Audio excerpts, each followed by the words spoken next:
Look at your hand right now. Whatever shade it is, whether you're pale enough to be mistaken for a piece of paper or dark enough to absorb sunlight like a solar panel, that color didn't come from nowhere. It came from one of the longest, strangest, most dramatic makeovers in the history of life on Earth. And the wildest part? It wasn't random. It wasn't an accident. It wasn't some cosmic roll of the dice. It was a survival story. A slow-motion biological negotiation between your ancestors and the sun. And the sun, for the record, was absolutely not playing fair. But what happened? The answer involves vitamin D, cancer, folate, Africa, ice ages, ancient farmers who accidentally rewired their own evolution, and a surprisingly rude star sitting 93 million miles away from us that caused all of this and has absolutely no regrets. If you trace the human family tree all the way back, every single one of your ancestors, regardless of where you're from today, had dark skin. Every single one. Not most of them. Not the majority. All of them. Around 300,000 years ago, when Homo sapiens first appeared in Africa, the entire species was dark-skinned. There were no pale people. There were no fair-skinned populations anywhere on the planet. The concept of light skin didn't even exist yet in humans. Now think about that for a second. Every person you've ever seen in a history book, every ancient civilization, every mythology, every cave painting, all of it traces back to a single founding population that looked nothing like a significant chunk of the modern human species, which means at some point in history, something happened, something changed, and that change was so powerful, so deeply embedded into our DNA, that it reshaped the physical appearance of entire populations across multiple continents over tens of thousands of years. So what was it? Well, before we get to that, we need to understand something about skin itself. Because most people have absolutely no idea what skin actually is or what it's actually doing for you right this second. A lot of people treat skin like it's just packaging. Like it's the bag your body came in, the wrapping that holds your organs together while you walk around arguing with strangers on the internet. But skin is an organ.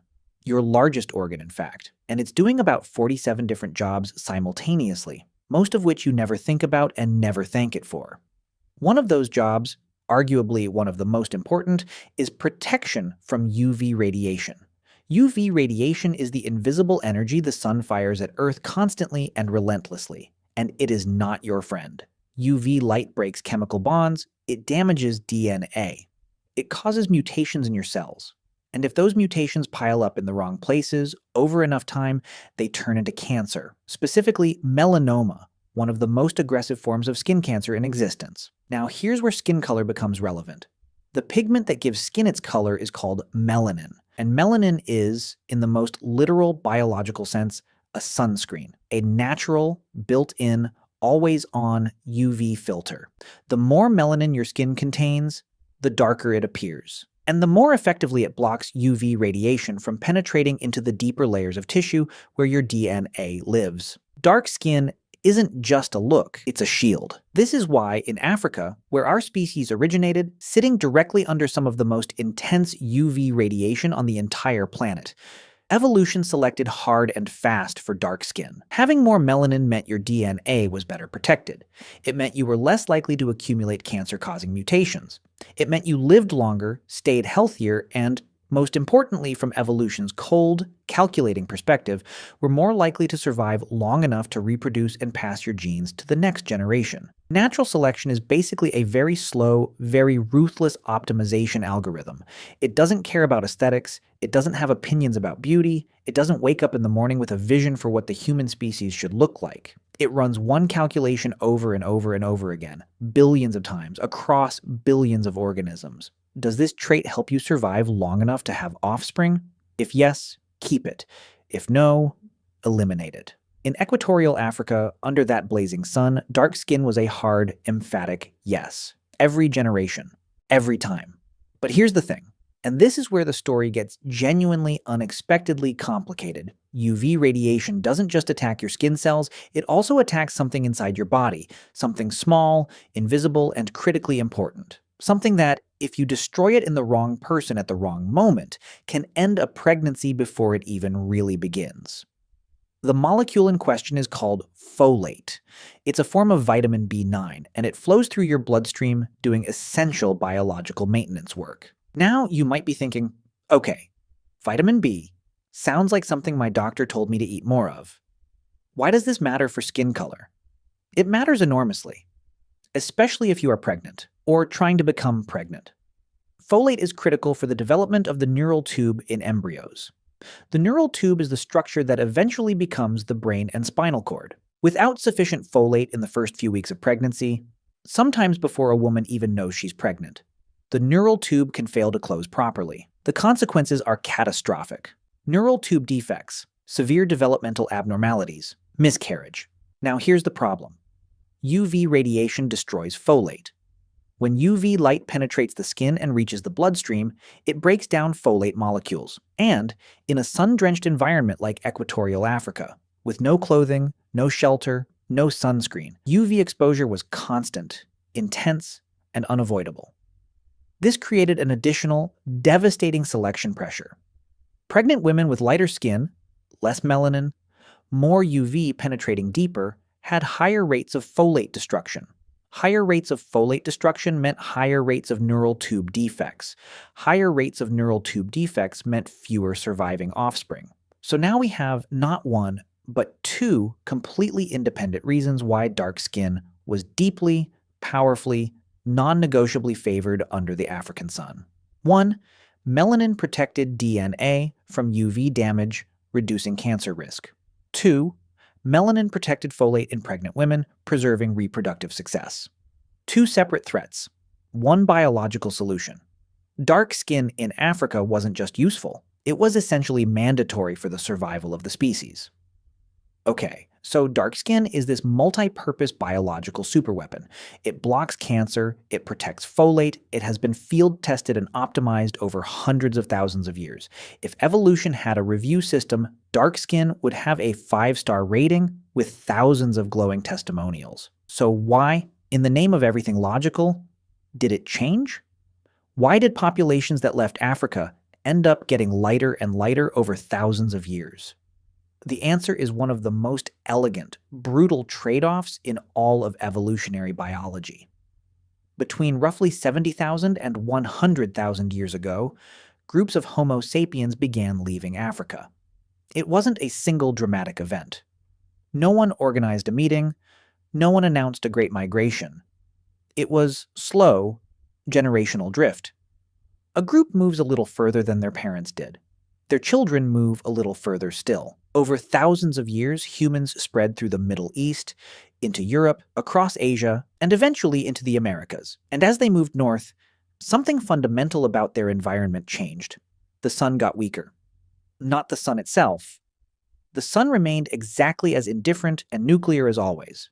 But at higher latitudes, sunlight hits Earth at a lower angle. It passes through more atmosphere before it reaches you. UV radiation is filtered out. Days are shorter, winters are long and dark. The sky is overcast for months. In Northern Europe, in Northern Asia, in Canada, the UV environment is radically, dramatically different from equatorial Africa. Instead of relentlessly intense radiation, you need to block, you have weak, intermittent radiation you desperately need to absorb. And suddenly the dark skin that was perfect in Africa became a problem. Not because of cancer. The cancer risk at northern latitudes with weak UV was much lower. Not because of folate. Less UV meant less folate destruction, so that was fine. No. The problem was something different, something that doesn't get nearly enough credit in this story. Vitamin D. Vitamin D is synthesized in the skin when UVB radiation hits a compound called 7-dehydrocholesterol. Your skin is literally a solar panel. It uses sunlight as an energy source to manufacture this essential molecule. And vitamin D is not optional. Not even a little bit. It is absolutely fundamental to human health. Vitamin D regulates calcium and phosphorus absorption in the gut. Without it, calcium doesn't get properly absorbed, no matter how much dairy you consume. Without calcium, bones don't mineralize correctly. In children, severe vitamin D deficiency causes rickets, a disease that softens and deforms the bones, bows the legs outward, causes the skull to flatten, and stunts growth. In adult women, vitamin D deficiency can cause a condition called osteomalacia, which softens the pelvic bones. And softer, deformed pelvic bones make childbirth extraordinarily dangerous, sometimes impossible. Women with severe vitamin D deficiency had dramatically higher rates of death during labor. But vitamin D deficiency doesn't stop at the skeleton. It also impairs immune function, making you more susceptible to infections. It affects muscle strength. It influences cardiovascular health. Some research links chronic deficiency to depression and cognitive decline. Vitamin D does so much biological work that when you run out of it, the body starts failing in multiple systems simultaneously. Now put a dark-skinned person in Northern Europe 40,000 years ago. They have highly efficient melanin. Their skin blocks UV radiation beautifully, which is brilliant in Africa. But in the gray, overcast, low-light north, that same melanin is now blocking the very UV they need to synthesize vitamin D. Their skin can't tell the difference between dangerous UV I should block and useful UV I desperately need. It just blocks. So they don't make enough vitamin D. Their calcium absorption drops, their bones weaken, their children develop rickets. Women die in childbirth. The population starts declining. Dark skin in northern latitudes wasn't just a disadvantage. In a pre-industrial world with no supplements, no fortified food, no medical interventions, it was a death sentence stretched across generations. And evolution, that cold, merciless, endlessly patient calculator, started selecting against it. Mutations that reduced melanin production began appearing in the population. Randomly, as mutations always do. But instead of being eliminated, they spread, because individuals with slightly lighter skin synthesized slightly more vitamin D, had slightly healthier bones, had slightly higher reproductive success. Generation after generation. Slightly lighter, slightly lighter, slightly lighter. Over thousands of years, the average skin tone of northern populations drifted upward. Not because anyone decided it should, not because of culture or preference or social forces, but because, in that specific environment, at that specific latitude, with that specific amount of sunlight, lighter skin kept more people alive. The algorithm had simply reversed its inputs. For a long time, scientists assumed the depigmentation of European populations happened gradually over hundreds of thousands of years. A slow, steady evolutionary drift as people moved north. Recent ancient DNA analysis has completely demolished that assumption and replaced it with something far more interesting.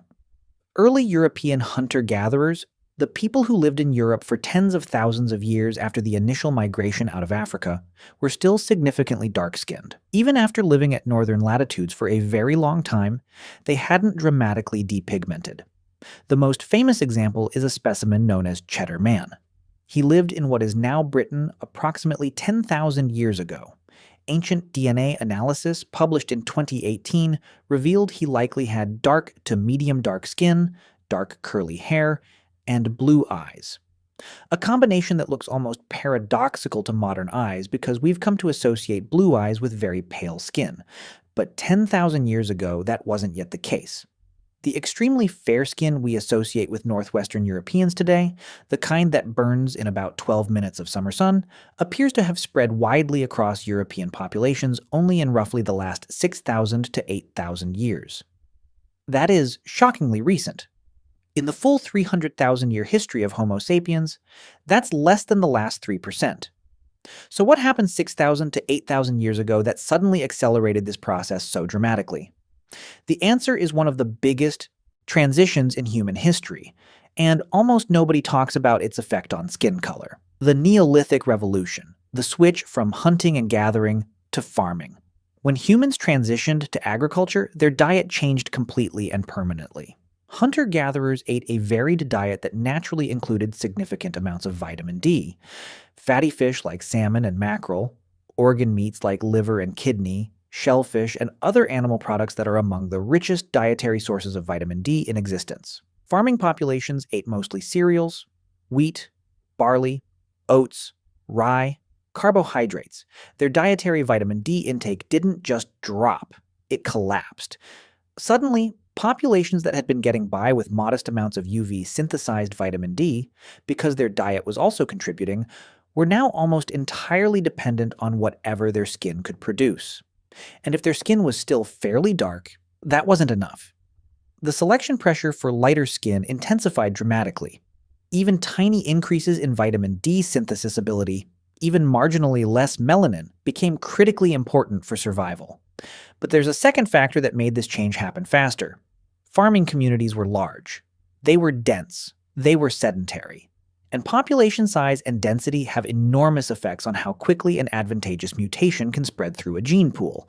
In a small, scattered hunter-gatherer band of 50 people, a beneficial mutation might take a very long time to reach even neighboring groups. In a farming village of hundreds, connected to a network of other farming villages, a beneficial mutation can spread through thousands of descendants in just a few generations. The combination, dietary vitamin D collapse plus population density, essentially hit the fast-forward button on European depigmentation. Within a few thousand years, the selective pressure that had been quietly nudging skin tones lighter for tens of millennia suddenly became intense, rapid, and visible in the archaeological record. Here's something that genuinely surprises most people when they first hear it.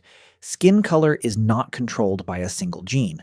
There is no dark skin gene and light skin gene where one dominates the other. It's far more complicated than that. Skin pigmentation is a polygenic trait. It's controlled by dozens of different genes working together. Genes that influence how much melanin is produced, what type of melanin is made, how melanin granules are distributed inside skin cells, and how the skin responds to UV exposure over time. And here's what makes this truly remarkable. Different populations that independently evolved lighter skin did not use the same genes to do it. East Asians and Europeans both have significantly lighter skin than equatorial Africans. But the genetic variants responsible for lighter skin in East Asians are largely different from the variants responsible in Europeans. They arrived at similar outcomes through different molecular routes. This is called convergent evolution. The same adaptive solution, lighter skin in low UV environments, discovered independently through completely different genetic pathways by separate populations on separate continents. Think about what that means. The evolutionary pressure was so strong, so consistent, so unambiguous that natural selection found the same answer multiple times. Not once, not twice. Multiple times. Independently. When evolution keeps reinventing something from scratch, that's as strong a signal as biology ever gives you that the trait in question really, really matters for survival. While we're in the genetic neighborhood, let's talk about something adjacent that is equally mind-bending: blue eyes. Every single person alive today with blue eyes, every single one, no exceptions, is descended from one specific individual. One person, one mutation, one moment somewhere around the Black Sea region, approximately 6,000 to 10,000 years ago. Before that individual was born, the entire human species had brown eyes. Everyone. Brown, brown, nothing but brown as far back as you go. Then this one mutation appeared, a change that reduced melanin production specifically in the iris, and it spread. Slowly at first, then faster, because it was probably genetically linked to skin pigmentation variants that were themselves under strong selection. Now consider something as seemingly ancient and fundamental as blue eyes, something that has been used to sort humans into categories throughout history, is younger than the invention of agriculture. It's younger than Stonehenge. It's younger than the domestication of the horse. We treat certain human traits as ancient and primordial when they are, in geological or even historical terms, basically brand new. The version of humanity we think of as normal and fixed is still being written. Let's take a step back and look at the full picture. Skin color. The thing that has defined so much of human history, shaped political systems, justified atrocities, divided and sorted people into hierarchies for millennia, is, at its biological core, a UV calibration system. It is a dial, an adjustment mechanism. Your body's best ancestral estimate of how much sunlight protection you need, given the latitude your distant ancestors happened to inhabit, the diet they happened to eat, and the sun they happened to live under. Light skin isn't better in any absolute sense. In equatorial environments, it's actively dangerous. More UV penetration, more DNA damage, more cancer risk, more folate destruction. Light skin in Africa is a survival disadvantage. Dark skin isn't less evolved or primitive. It is the ancestral state. The original configuration, the baseline from which everything else is a modification. If anything, lighter skin is the newer version. The adaptation, the variation. Dark skin is the default. And the deepest irony of all is this. The same sun that drove some populations to develop more melanin to survive its power also drove other populations to develop less melanin because they needed more of its limited energy. The sun didn't pick sides. The sun didn't have preferences.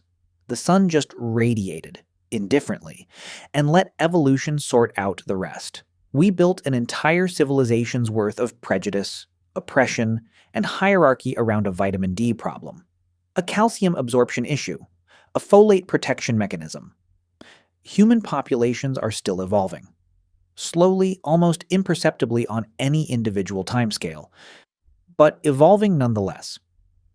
The selection pressures that shaped skin color are still present in the environment, even if modern technology has partially muffled them.